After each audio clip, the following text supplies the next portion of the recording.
观众朋友，今日个好冇？欢迎收看《福起來》，我係阿明哥劉孝明。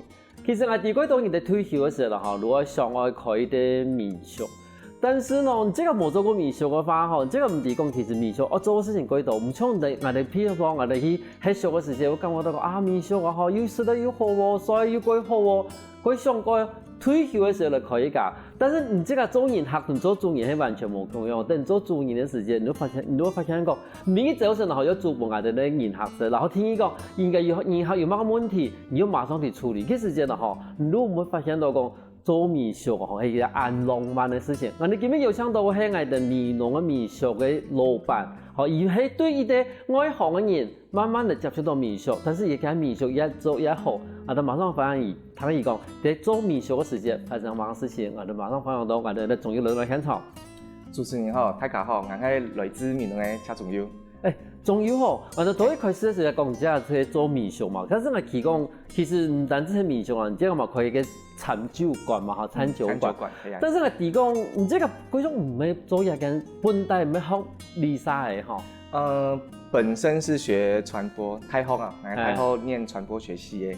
但你做傳播其實做理跟民宿一件事情差幾多呢？我想啦，你這個當初做傳播時間有去工作過嗎？有第一份工作應該是退伍後啦，退伍後之後就直接北上，然後去做相關科系，那就是第一份工作就是SS 小燕之夜，所以對這種錄影環境其實不陌生。佢應該算幾大嘅節目呢？大節目。我相信我哋觀眾朋友可能同我傾講，我哋媽唔係講，我哋可能嗰種大節目啊，冇得講嗰種嗰種人看嘅節目，而形容嘅一種錄製嘅環境。你會同我哋觀眾朋友睇講一下講，你嗰時去嘅工作嘅時間啦，你一禮拜嘅工作方式安排係點樣安排？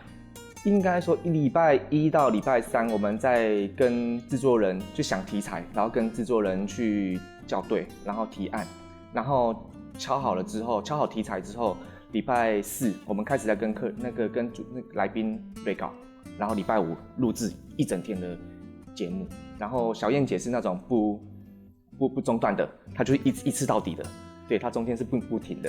嗰是等於你講一個一百全部錄起來，一次錄完。以前面所有準備的東西，你錄現場包括從來賓講好小燕姐冇乜東西是你回答乜？小燕姐臨場反應幾好，嗰啲。咁後來嘅工作做幾久？半年。做半年，嗰半年還在很難，你以為做別的工作嗎？那時候我是一個頭腦反應很快，然後講話跟不上的那一種，所以現在有受夠訓練了啦。那所以第一份應該說第二份工作結束之後，第二份工作我就去做，然後我去應徵百貨公司的工作。那時候就訓練到了蠻多的，就是跟別人的應對進退。你等於講做一啲我哋講銷售人員，然後又慢慢地去訓練嗰種對人面對人群啊。我也是那個時候才知道其實我自己蠻喜歡做服務業的。所以我覺得其實大家都可以多接觸一下，就是不同層面的工作，去找自己的樂趣。其實其他大概有冇講奧客很多，會哈？還是會有啦，還是會有。基本上。大多數我們講8-9成的客人，我們都是很理性的，都很客氣。可是還是會有那一種客人，就是我講講，就是你會做得很不開心。嗰度要求。但是面對這樣的事情，但是你看到你這個做，你要工作做多久？台北大概待了半年1年左右，我就回高雄了。高雄在做，因為也找不到其他工作，也應徵不上了。我不知道為什麼其他工作都沒有辦法應徵上，服飾業那些都沒有辦法。後來還一樣回到自己的公司就 OSIN，然後在高雄做的其實很開心。那時候是做的心裡是很開心，因為每個月我都達標，我可能抓到了一些的訣竅。很多人問說，你有沒有壓力？我說沒有壓力，我就每天這樣子做就可能运气也好了，然后就达标，也抓到一些技巧。伊有这个讲法叫种用的啦。种人的面相应该都这个头啦，阿跟阿那阿，如果好个种阿的面相是伊讲的话，伊都可能说冇错讲的，可能都买一台。那个时候我应该有人就说我是那种妈妈杀手，就专门就是。讲那种西冷面啊。西冷面嗰時你變成講睇緊嘢，你真係感覺到囤買一翻可能會感覺幾安心。咁即係你講安尼一翻，你有工作一個變成有工作對你來講應該幾順心嘛，幾爽速啊。後來幾窗還是玩過嘅咩？做了1年之後，因為家裡爸爸就是做那個建築營造。當時啦，就是當時我做滿1年的時候，正準備要升遷了，就是要再往上升了。爸爸就說。你有沒有意願要回來？本來是前7、8個月的時候就說，我們又多了一個案件哦。都變香菇了，是吧？本來是這樣子，稍微勾一下。做滿快1年的時候就說，我們又接了一個案件，你給我回來。那就有點是拿槍逼着我，你要不要回來？回來嘛。本來好同講吼，唔能談嘅時候，唔談唔出來時，我都扮逼過啦。咁其實問題係。你這個工作，譬如講前一陣唔關係聽我哋做節目啦，哈，無論講後來做我哋呢手術人員，其實你樣講咯，你還是聽我哋講人希望地方嘅工作啊。但是我談到陽間嘢，其實看好了要去工體去幹工係咪？係啊，因為我們其實家裡還有個哥哥，哥哥在竹科啦，所以他比相較之下，他們覺得我比較。不穩定而家工作不穩定啊。對，這也是最爽最滑的。這也是我最後回去，因為我想說狗狗不可能回去了，因為你在那邊買房子，你這邊穩定了啊。本來竹科工作、工程師的工作，就其實相較之下，對於我來說，我沒有薪水，沒有賺得他多，所以之後想說，不要讓爸爸媽媽那麼累啊，我就回去了，我就毅然決然的，好就搬回家。但是我冇人講，人都卡做陽間嘅係咪最晚時段嚟做啊？爸爸應該說爸爸是建築師啦，對他原本在跑造，應該說在10年前那時候，應該是他最蓬盛，就是我做那個 O型的時候，是他最好的時候。下面 on 的最多的時間。那時候有一些政府的那個條文還沒有更改的時候，那時候是最蓬勃發展的時候。所以我就回去接，我想說好，沒關係，那我就回去。你既然案件量這麼多，那我也不想要他們，因為工地的工作確實很危險。家裡又有另外一個是民宿的工作，我覺得這2個工作是，我覺得我有一個使命感，要回去繼承，去銜接這一塊。但是問題係，你這個想做這件事情，但是你真的做時間有很簡單嗎？排斥哦，會排斥哦。T 的感覺到佢唔適應的係嘛呀？係啊，因為第一個博士我不是在學的，我是念傳播相關科系的，所以那時候爸爸媽媽大學的時候就一直想要我一直建築、室內設計、建築、室內設計，我說我沒有興趣啊，所以那時候其實真的回家的時候很排斥。其實那個時候也那邊晃了1年，晃了半年1年，那時候其實就有個念頭想說，我們做一個餐酒館。在美濃開一個餐酒館啊，去推民宿這一塊東西，所以那時候其實那時候也蠻好笑的，我就東西是一點一點買，然後買到最後，要不要弄？堆了一堆東西，你要不要弄？好啊，他也我們幾乎每天吵架的，那時候我們現在吵了15年了，我回去5年多，然後我們幾乎吵了4、5年的架。然後我就直接敲掉我們的交誼廳空間，直接改裝，也不理他。當然還是吵架。對。可是，問題係說，譬如講你這個開始你東西先買好啦，一時一時買嘛，哈，你等於螞蟻搬家一樣，哈，義工搬都一樣，反正一時一時搬。但是問題係最慢的時間，你很有說服他嗎？還是說服到現在哦。因為應該講，最大的反對的一個理由係乜嘛？爸爸常用一個東西比喻我，他說你有鈔票撿，幹嘛要撿硬幣？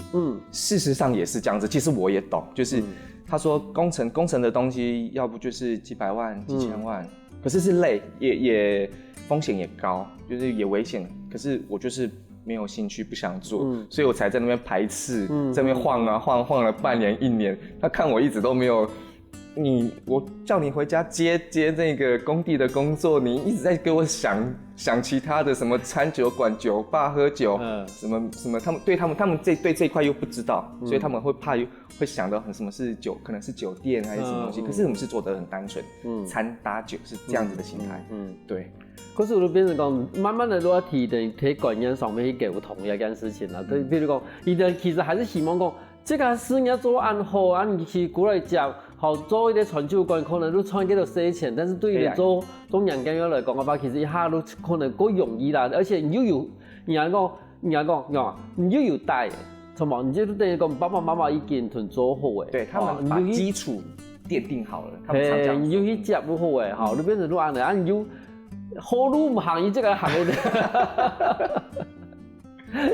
可是都变成讲，对爸爸妈妈来讲的话，其实都要慢慢去沟通出来啦。讲好听是沟通啦，讲难听我们就是在吵架。但是都还是把个长久观里做上来啦。对，也好，因为现在想一想，好险我当时也有坚持住，因为因为我那时候其实有把我很多的想法跟他们讲，他们懂，但他们不能理解。懂归懂，理解是另外一回事。因为我就是要你接营造的工作，你还是有想法。哎呀。可是生意的过去的时间，其实难免我同我的爸爸妈妈我有理念上面无同样的地方，但是我哋仲要用我哋講義工辦地嘅方法，慢慢嚟去把一參照過嚟做上來哦。但是有啲民俗很有經驗嘅咯，我哋休息下，下一趟我哋馬上過來哦。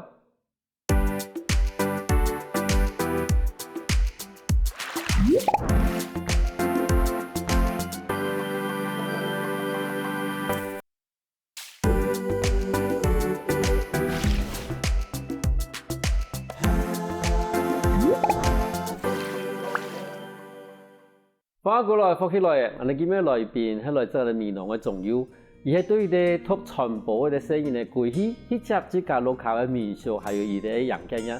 但是因呢兩件事情係完全無相關嘅事情，嗰時伊啲中間嘛學習嘅幾多事情。但是我哋同各位開始講我哋做民俗一件事情係唔像我哋以前係民俗一件事情咁簡單咯，我哋馬上嚟摸一樣。我印象如果話有民俗嘛，哈，係乜人開呀？媽媽開呀。剛開始是媽媽做的。其實我們民宿本來應該是這樣子，我們本來就是現在客人住的地方，就是那一排，對。然後，我們搬過去，我們一樣是從美濃搬到現在民宿的地方，從中潭搬來那個龍渡，買了這塊地之後，蓋了一個房子。啊，爸爸那時候就是我們蓋了4間房子，是4間房子啊。第1間房子是爸爸的工作室，啊，第2、第3間就是我們家人自己住的那個房子。那時候沒有設計到那個廚房，所以那時候丟了一個貨櫃廚房。所以那時候我記得印象很深刻的時候，有一次颱風天啊，我們送菜，我們端菜要從那端出來，我們要淋着雨這樣子端。後來才蓋了現在另外一側的房子。好，那時候房間空下來了，我們才做民宿，是這樣子的一個由來。其實不是我們先規劃好、設計好的，其實有點無心插柳。你變成講其實你做冇個都空下來啦，咁然後你講出講咁嚟做啲民宿，但係問題係，哎呀我講咯，伊係同一開始想要做民宿，然後開始設計做民宿，同變成講其實是有啲恐怖嘅，嚇，那可以做民宿，其實係兩種無同嘅心態呢。啊，其實媽媽開始做時間。以這個做來嗎？做來，因為他們其實民宿那時候就是其實當副業，然後因為本業是建築業，對，建築營造。然後其實他們那時候就有一個想法，反正我們本業顧好，我們本業就好，建築營造，然後幫人家跑照、畫圖這樣子。啊，民宿有人就加點賺。可是我看來看去，我覺得這樣子經營不行啊！你既然都做了，因為爸爸其實在當地建築營造還是做得算是不錯的啊，你民宿又當做副業在經營，那個心態，我覺得這個心態是不對的，所以我就開始回去就慢慢的接手做一些行銷的部分，粉專啊，然後一些公關，然後活動，然後開始包裝品牌。你對嚟講，你這個你比講，其實一件事情，因為无个嘛睇嘅，吼，啊嘛爱打算爱开民宿，都好快。你等你讲，你这个模组嘛系弄起的啦。其实我也想要跟就是观众朋友说，就是其实身边很多人都说，我想要开民宿，我把空的房间让给别人睡啊。其实这样子想法根本不对，因为你自用跟你的营业等级规模上是有差的，差在哪咯？冷气的规格啊，然后装潢设计啊，其实这些床啊，到怎样子，其实这些都要考虑进去。对啊，那意思是讲，这个用的够好，还是这个用的够冇？自己用的得过且过就好就好这个用的够过去都好诶，但是本人黑的都，你等级上你就要提高很多，整个设备、整个装潢上，你就要就是很以客人的导向去做。所以当时你看，我们从我们原本的住家，然后然后现在要转变成营业用，这中间其实花了很多的时间。就像我们现在房间，因为有来住过的朋友应该都知道，我们现在每个房间都不同的风格。像那时候我准备就是餐酒馆1年之后，他们在跟我讨论说，我要不要去接手民宿这件事情。其实我很排斥。因为我知道民宿这个东西是非常非常繁琐，你每天要接电话，然后你要处理到非常非常多的事情，然后我们又不像是饭店体系的，我们可以有这么多的人手，因为间数就这样子啊，你人太多，我们就要做的应该说会没有赚不到钱了，所以我们现在就把那时候装潢也差不多了，自用的装潢差不多，开始有一些出现小小的状况之后，我就那时候就提议说，我们把每一间房间都弄不一样的风格，然后也让客人下次来的时候，我会想要住，我今天住美式啊，这次就住欧式，那下次就住北欧什么极简，因为我其实也因为爸爸的关系，其实也蛮感谢他的，我学到了一些工地的技能，一些啦，然后我自己就开始去做室内设计。那我自己现在目前为止也有做这一块室内设计这一块的东西，然后我就把这个技能就是学来改造房间，然后弄成不一样的风格，好，你等于讲，你这个有做过传播的一个经验嘛？嗰陣你講，我用去promote 一個東西嘅時間，你講，都是這我用去吸收朋友的眼光。譬如我看到店去買嘅東西，伊絕對唔會講，你要比較睇那樣嘅東西，但是人家如果注重嘅話，不過人家迄個風格係乜嘅，又冇嘅風格係乜嘅，係咪很有些時間啊？係咪我唔講啊？係美濃嘅一啲客家鎮，但是我係咪可以有嗰種度假風、度假的感覺？好，美國的啦，好歐洲嘅嗰種感覺，其實美等於。喺熟嘅嗰種心態係無同樣，嗰種即係你牛到有個心情，然後你提講，我按樣去改變嚟的以前民俗嘅一啲喺熟嘅風格。咁幾時間唔開始改個風格嘅時候，媽媽同意嗎？不同意，因為他們那時候預算大概只有20-30萬，因為每一間房間要是弄同樣的風格的話，他不需要找每一間的素材，我就是想要弄每一間房間。每一間冇同樣嘅時，其實東西最麻煩。對，你就是每一間的東西都要重新準備，一間一間的找東西，所以大概從20萬，然後變到100多萬。所以這也是吵架的原因，這也是我們那時候吵架的原因。但是我問你講，而家每一間風格冇同樣，咁以後嘅裝潢嘅類型有同樣嘛？譬如講，以後嘅衛浴表嗰啲呢有同樣嘛？因為這種東西硬體嘅東西，要改夠麻煩。這個原本就已經在我們住家的時候所以這個我還是要跟觀眾不好意思，因為其實蠻多客人就反映說，怎麼有一些設備怎樣子？因為我們都會說，這其實是以前住家來改的，所以這個東西很多東西我們能克服的，我們已經克服了。那現在其實克服的差不多，那假如還是覺得不完美的話，我們也只能說聲抱歉。其實因為年代都唔係講味道愛做民俗來做啊嘛，嗰啲人講，後來冇得喺地上去改，但是你講。做你沙嘅同做設計嘅一般咧，喺啲冇嘅其實係冇同樣嘅，開始裝潢嘅時候都冇同樣嘅啦。其實唔係講你用裝潢都可以改變嘅，但是像你聽，你即係講三面冇同嘅主題嘛，但是因為當初已經硬體嘅部分都已經做好嘅，嗰時都變成講你只能用裝潢嘅風格嘅片去做風格去做區分。但是而家嘅人客，從喺搬裝員嗰度還是外天員嗰度？外地还是比较多。但喺外国人嗰度还是本国人嗰度？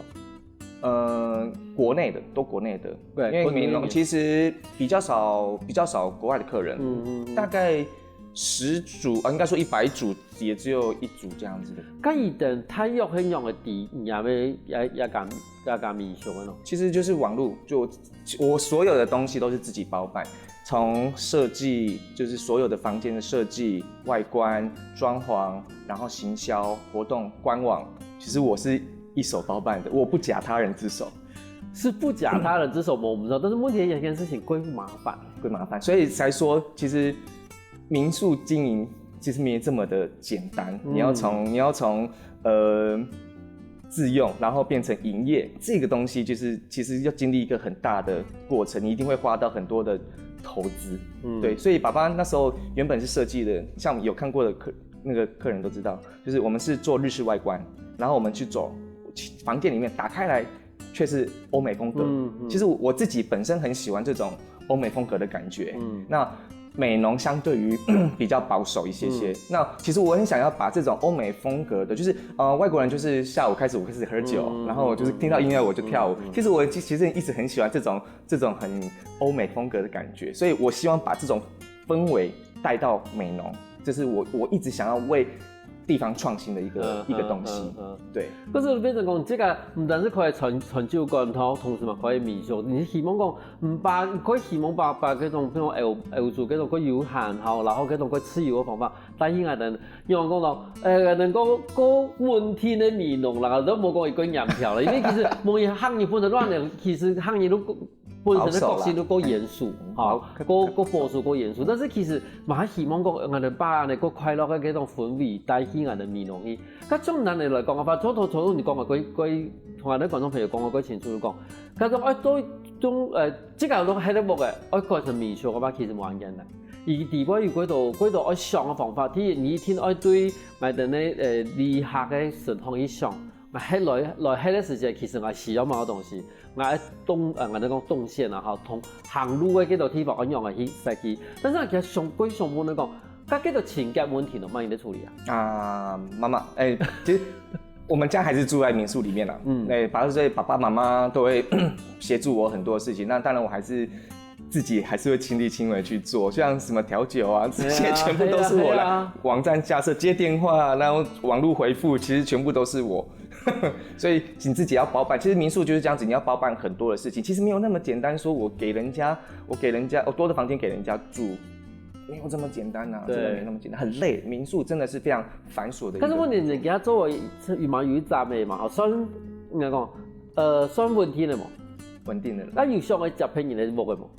不要再沒有，我哋頭頭會講，好的成功範例要去移植到哪裡去嘛？譬如講，你而家已經有一啲做民宿嘅 SOP 嘅，其實係咪啲種你嗰種民農嘛，有嗰度嗰種其實平常冇人咧喺咧嗰種冇嘅嘛，有想講把亞為一種。我哋講成功的經營模式，我哋嘅轉移嗎？再給我一次選擇，我絕對不會選擇民宿。那個真的民宿真的很累很累。但在民宿其實有一個有趣的地方，它能是生活跟工作去結合，這是我覺得是唯一比較有趣的地方。就是因為人家住民宿跟飯店是不一樣，民宿的話他就會聽主人的一些故事。那當然有些客人就會想要跟我聊之後，我們就會變得很互動。然後其實你可以因此而交到蠻多各地的朋友。對，要是你有認真去做這一塊的話，你可以交到很多的朋友。只是這一塊工作，你變成是應該說興趣變成工作之後，其實這個中間有很多矛盾的點，你會很掙扎，又變成有幾多要想嘅事情啦。對，會掙扎啦，嗰種喺你的民宿同經營的民宿，其實係兩件唔同嘅事情哦。休息一下，我哋埋嗰度講精彩故事哦。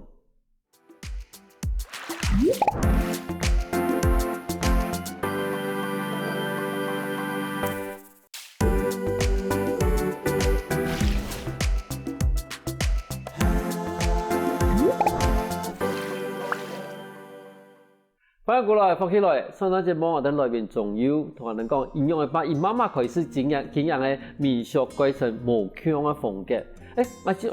刚才这么一开始的时间，就开始讲，其实你一开始贵些时间係開成就感。其實但是你頭講到一件最重要的事情講，想要開成就感呢，一個目的其實愛為到愛現場的民宿，係咪？对，餐酒馆是这样子的，就是咖啡厅其实很好入手，你买台咖啡机你就可以去经营了，但是餐酒馆需要技术。对，那其实餐酒馆这一块我都会说，那时候其实跟爸爸妈妈说，就是我是拿来推我们家的民宿，我们附近邻居，应该说当地的美浓人，我不会在乎，我不会去关注我们美浓有哪一间民宿，其实，美浓淡旺季是这样子，我也想简单聊一下，就是美浓大概是11月到2月这一段时间，大概是旺季4个月，其他时间是淡季的。那你淡季的时候要怎么办？就是其实要靠一些在地人的推荐，婚丧喜庆，然后亲友来。那我们要怎么样推到我们讲大奇美地区知道我们的民宿呢？就是我就用餐酒馆这一块去推。那它也是一个，就是可能也是自己念传播的关系，它也是一个点。所以很多的节目来录制的时候，他们都以那个餐酒馆去开场。这里乡下地方怎么会有餐酒馆呢？其实它这个东西就是我来推民宿的一个东西。对，有冇想法過特別好？你講一般來講嘅話，你講一推嘅民宿嘅話，你講你加一個 FB 啊，好拍一塊通啊亂嘅。但是你要作為一個餐酒館來做，其實我來推人家民宿。其實我相信你即個講嘅東西其實係幾錯嘅啦，吼，因為你哋講，你即個嘛看到人家民宿地位，我哋那個貪貴，吼，我哋那個多年去嘅貴，其實咱差唔多4檔年嘞，吼，4年都經驗了嘛。但是其實其他地方、其他時間係我能夠貪貴，但貪貴時間冇同樣一種推銷嘅方法，其實幾重要。但是問題係，你這個開餐酒館，你這個又唔係做我哋講做餐飲呢？等於你講你這個開的餐酒館的話，你又另外請一個廚師呢？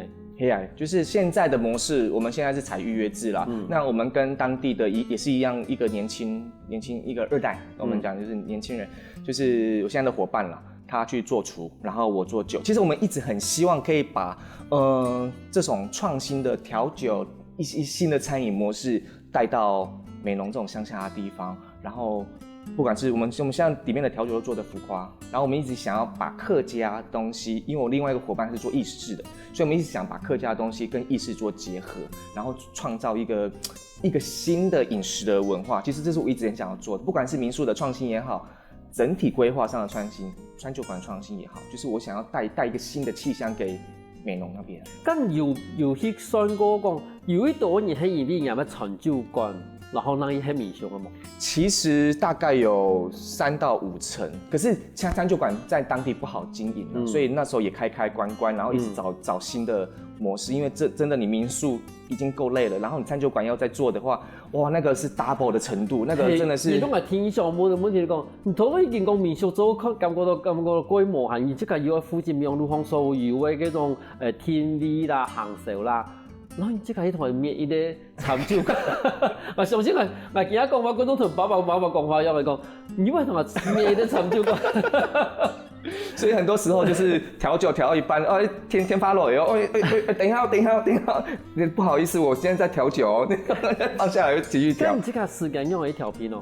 其實這個就是我很掙扎的地方，因為民宿真的是很繁瑣，所以現在的餐酒館我們就改預約制啦。那禮拜5、禮拜6晚上我們有預約我們才開，因為有客流量的問題、飲食習慣的問題，這些東西還是一直我們在克服的東西啦。貴東係等節目開始以前，你幾時就嗰種貴氣嘅時節，貴氣唔爸爸喺講，馬上同我貴來，都行到健家。你會發現那種這個一條路係轉變的時間，你當初有想到嗎？有想到冇轉變到健家的那些？其實也沒有想過。其實當時跟爸爸媽媽聊的時候，其實我就有跟他講過大概我的方向怎樣子。其實我現在跟他們聊的時候，我就跟他們說，好險我當時有堅持住，不然不會有這樣子的成績。所以我們現在也開始在轉型那個戶外婚禮，在地唯一一個是可以做戶外婚禮。所以你要是有觀眾朋友有看過的話，我們是拉燈，是非常浪漫的燈的。我們庭院有拉一個燈，所以晚上可以在那邊辦婚禮，所以是晚上開燈。even 你不辦婚禮，你晚上開燈也是非常浪漫、非常漂亮的。對啊，要做民宿還是幾麻煩的，要開一啲餐酒館，更加要同埋結婚。其實結婚，你的角色係乜嘅？係聽人設計結婚的過程，還是講有辦案的講辦外費啊、注冊啊的？應該是這樣說。我們認識的廠商很多，然後基本上客人來接的時候，我們就推薦，依照你的預算去做推薦，然後把這些廠商就是 support 出去。然後我們只做婚禮場地租借，然後跟住宿，然後一個 after party，一個小的餐酒館的一個形態的去做，這樣子。嗰時我哋講，唔即個本來如果你這邊的案咧，好，你即個可以做部分，好，譬如講婚禮嘅佈置啦，好，細嘅個 after party 啦，叫做個細分嘅嗰種餐點嘅一種準備，這個可以做，但是其實個大部分嘅部分，你都本嗰種廠商叫我來聽數。對，就是發包出去，這樣。但是對我哋結婚人來講嘅話，你還是把所有事情完成了呀。對啊，就一路變成講，一個單純的喺呢聽到卡面秀，都聽到卡面秀算對佢們出價吧。係啊，但其實也是因緣際會啊，就是其中有一組客人，是土耳其，老公是土耳其人，然後老婆是美濃人，然後他說我要住宿，那我可不可以這邊辦？你們的草地那麼漂亮，我可不可以這邊辦？就是因為接了那一場之後，我們才開始慢慢的去規劃這個婚禮戶外婚禮這一塊，因為其實我一直很希望做創新的東西，因為美濃，我講奇美地區，你要辦婚宴會場的話，你只能拉到高雄，那為什麼沒有一個在地的？就我就自己本身是工作狂，沒錯啦，然後也想要用一個我這個民宿就是可以包含全部，你想要吃喝玩樂，你想要小小的 party，你想要做任何的，但是喺小，你嘛可以睇下拍你嘅婚禮嘛，冇講其他法通嘛可以睇下拍，都等於講把人哋民宿嘅功能。一變得夠完整，係啊。咁你這個人拍下以後，唔會感覺到講，又係一件幾神奇的事情嘛？就是截至目前為止已經辦了2-3場，其實會變主業嘛？未來的方向啊，這個會是未來今年的主軸，因為去年疫情的關係啊，沒有辦法，他婚禮都延。因為人哋拍來拍去，會拍出嫌棄來嘛？其實不錯啊，就是幫人家就是怎麼樣？討喜氣啊！我們講就對，這樣子的方向，我覺得。所以第一個你看一開始你爸爸很鼓勵，然後你開的成就感，然後你家一啲媽媽開始做民宿，然後開始長到更加嘅，你看一邊嚟做一個婚禮，咁後邊咯，你想要做乜呀？目前哦，現在在高雄有開店了，那基本上人都待在市區了。那我未來民宿的方向基本上就是這樣子，我吃喝玩樂，我所有的婚禮、小的 party， 我們都可以在那邊包辦。對。咁你家在高雄做乜咯？也是在三多商圈那邊開一間餐酒館。對啊，咁譬如有2間餐酒館，一間民宿。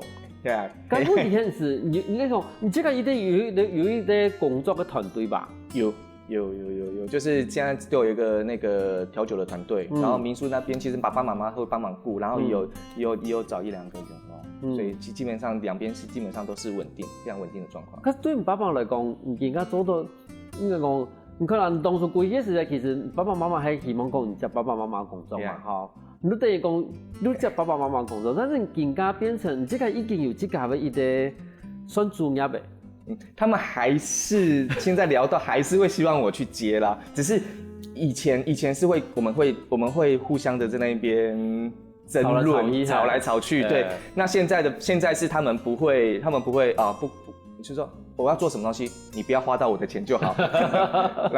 然後其實也不會從他們口中聽到就是讚美，我覺得鄉下的長輩都這樣子，所以都會說你爸爸媽媽說你做的真的不錯，這都是從別人口中聽到，就鄉下的長輩就是這樣子，我們也需要一點回饋啊，我們做的這麼辛苦。對，但是爸爸媽媽唔好出嚟講啦，你都通常都同朋友咧在點樣講咯。但是而家都聽講，畢竟爸爸媽媽嚟講嘛，這個嘛有啲團隊嘅嘛，係啊，就是相對穩定的，有個穩定嘅。咁你一路行過來，你來，其實就你要我回想，我真的不敢回想，因為那個過程真的很累，因為每天吵撕，就是每天吵架，然後吵，你隔天你又要弄又要布置这些东西，重新规划，这又是你陌生的东西，所以其实这个过程其实非常的累，我不敢去回想。那目前的状况就是以这样子去慢慢去经营就好了。应该是最好的情形，我不要再动了。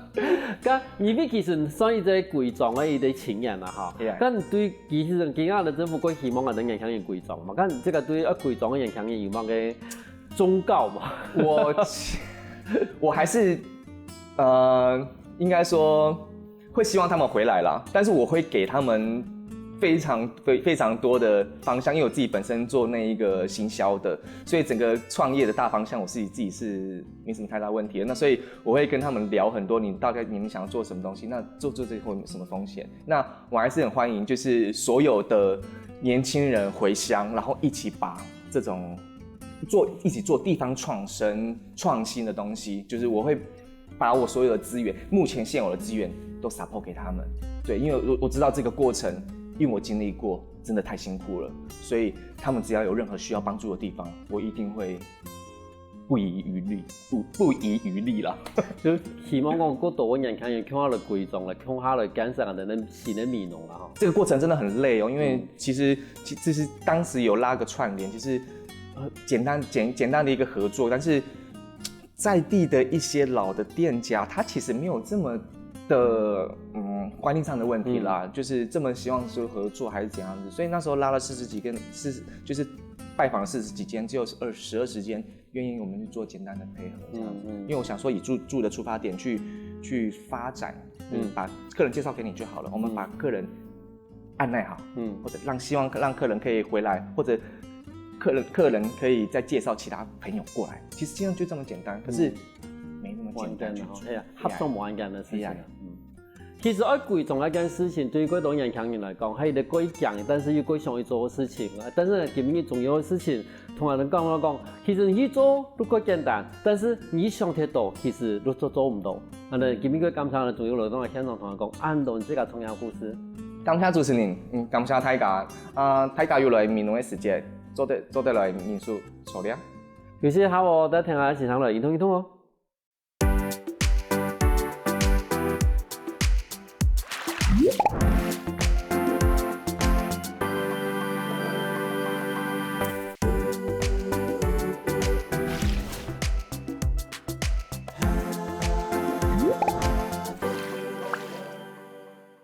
各位觀眾朋友，大家好。又到了好好運動的時間了哦！你今日運動了嗎？請放起來，同永清先生來做運動哦。先生今日教大家的是伸展瑜伽，你準備好了嗎？請放起來，同先生來做運動的哦。今家來同先生來做暖身運動哦。數大口來衝用一呗，再打開，合空來。展翅，再來開合，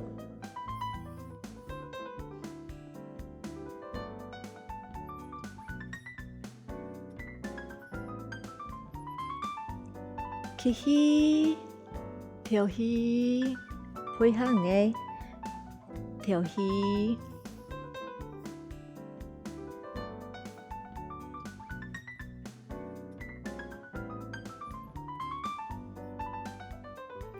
好，再来同个数，好，表演个叶尾，做一个前、旁、後、旁、前、旁、後、旁，弯片前、旁、後、旁、前。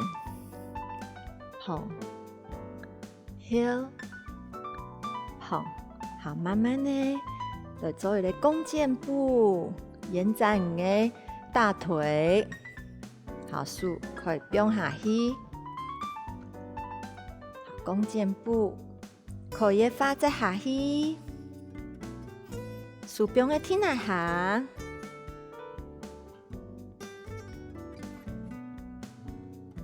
可以開下來，再弯片，另外一只脚在前面，你的腿部的延展伸展，你的抬腿会更远。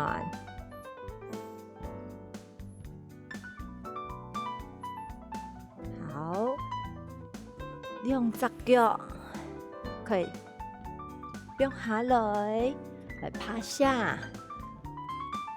好，手并在你的体内下，你的胸口的两片。好，吸气的时间，好，摸臀，调气在上面撑风来，你的手会伸出撑风来，调哪看后背上面，紧紧绑住，从阳江山呢，好做停留，吸气，调气并下来。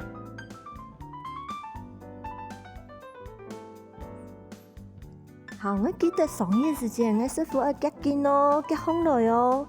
好，手打开，吸气，调气在上面撑风来，训练你的腰臀的背囊哦。可以绑到你的喉咙。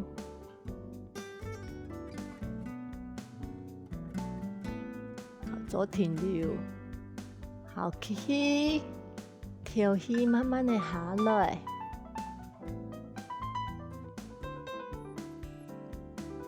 好，再摆吸气，调气上。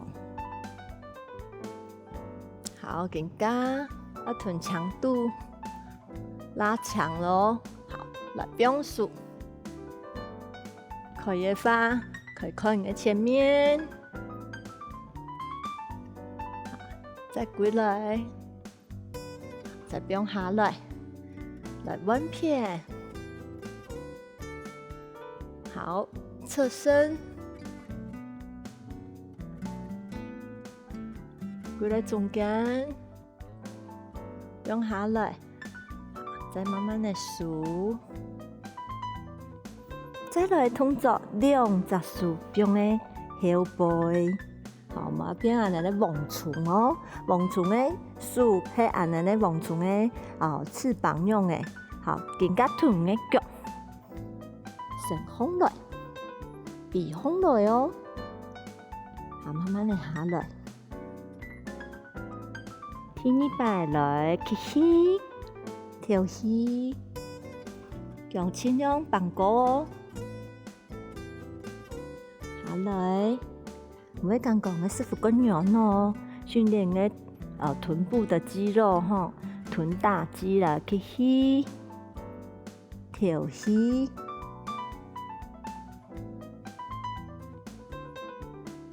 慢慢地下來，好，更加彎你嘅上半身，迎風來哦，吸氣，調氣。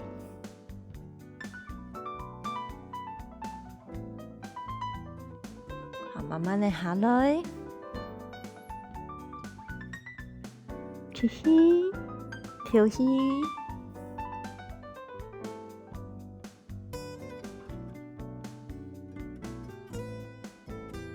慢慢的下來，吸氣，調氣。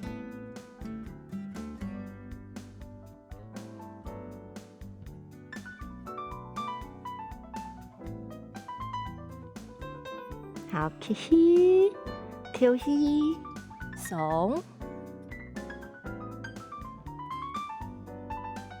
慢慢地下來，吸氣，調氣，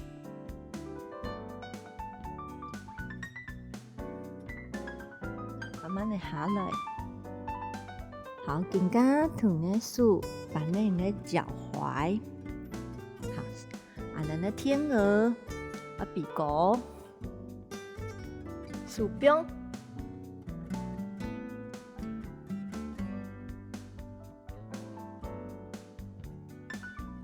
慢慢的下來，一個彎片，好，手慢慢地放空来，脚伫后尾踢高。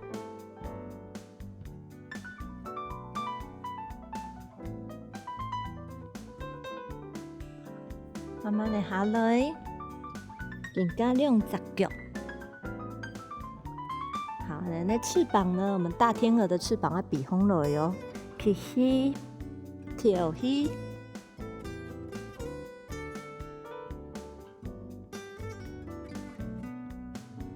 慢慢地下来，开始做可能冇办法按过，唔怕，安尼慢慢地做。好，起起，跳起。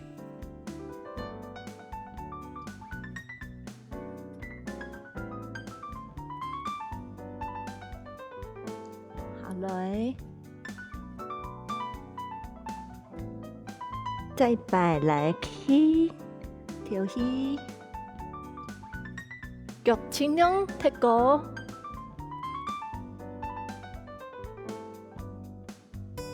慢慢地下來，來做一個嬰兒式的緩和，一條豎風來，你隻腳坐下來，豎神側，再神側，低前面大側。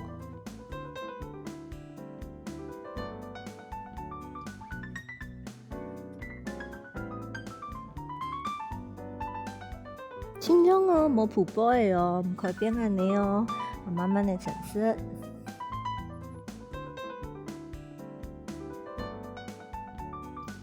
好，一节一节放起来。好，然后来再复习一摆哦。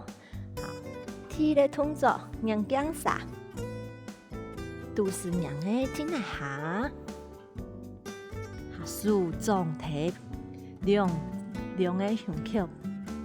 好，起起，跳起，将近放高，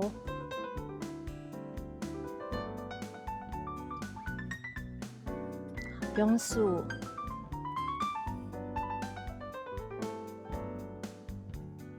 好，弯片，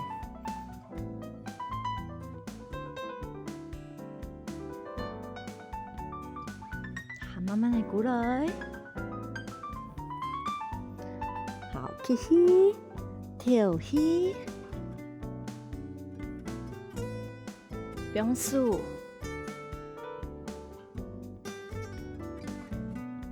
弯片，下来，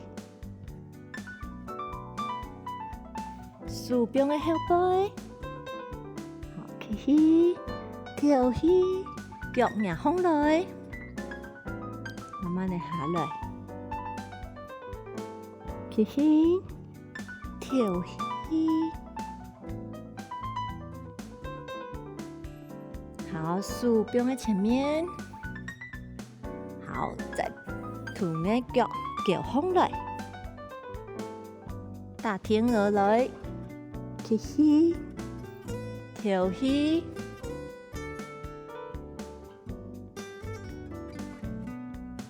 来，起起，跳起，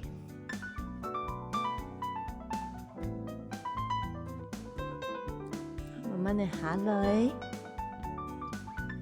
好，婴儿式休息，放起来，臀的脚，竖放来，身体大侧，你手背延展。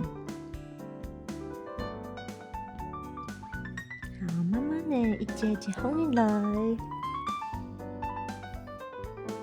好，放起来，起好，起起，跳起，